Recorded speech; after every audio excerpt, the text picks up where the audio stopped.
Someone recently asked me if I could make a smothered pork chop video, and that is actually something we made several times every winter whenever we butchered, because the only time we got pork chops was when we were butchering hogs. And we usually had this for breakfast or lunch because we'd usually make it in the evening and then we'd put it in the oven and leave it in the oven overnight, because if you bang a stove during the winter, a wood stove, you have to add wood and then close all the drafts so the wood just smolders to embers overnight, which keeps the oven a little bit hot, just enough to bake pork chops. And that was of course the best because it was slow baked. A little bit ago I apparently cut the tip of my finger. I have no idea how, but now it's bleeding. We're gonna start by frying our pork chops in butter. You can use bone in or boneless, it does not matter. Now once these are done frying on one side, we're going to flip them over. Now once these are done frying on the bottom side, we're going to take them out and put them in a baking dish. Now as soon as I'm done frying those, I always like to pour my grease out into a bowl.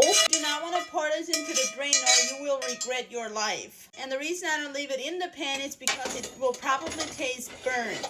And we're going to take that same pan and we're going to add some butter in there. Now you do not want to let that butter get brown, just let it melt. And then we're going to add some flour to it. And we're just going to stir those two together. Now you want to keep the heat between medium and medium low. And we're going to stir this every now and then. And we're going to keep it on here until this turns brown. And you don't want that to happen too fast or it will taste like burnt flour.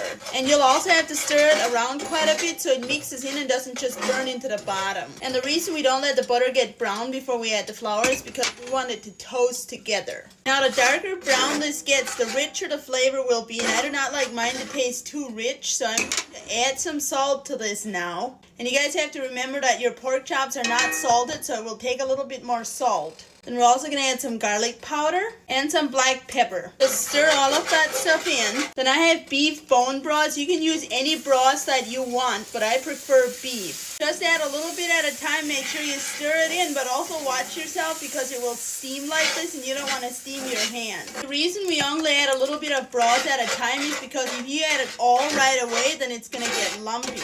Once it gets kind of thin, I always like to switch my spatula out for a stainless steel whisk. I don't really like to use non-stick whisks. Once you've added all of your broth, you want to make sure you let this come to a boil, and it's going to be very thin because you have to remember if we slow bake this with the pork chops, it's going to turn thicker. So as soon as you have it done, we're going to pour it over our pork chops in that baking dish. Now you want to cover your baking dish. If you don't have a lid for it, just use aluminum foil. And we're going to stick this in a preheated oven. Alright, I just pulled these pork chops out of the oven. They are falling apart tender, which is exactly how I like them. We're going to take one out of here and we're going to spoon some gravy over it. Now this is also very delicious to eat on top of mashed potatoes. Believe it or not, we usually eat it with coffee soup, which a lot of you guys would probably think ruins it, but in my opinion does not. This is what it looks like, and this is how tender it is. Let's take our first bite and see if it's any good.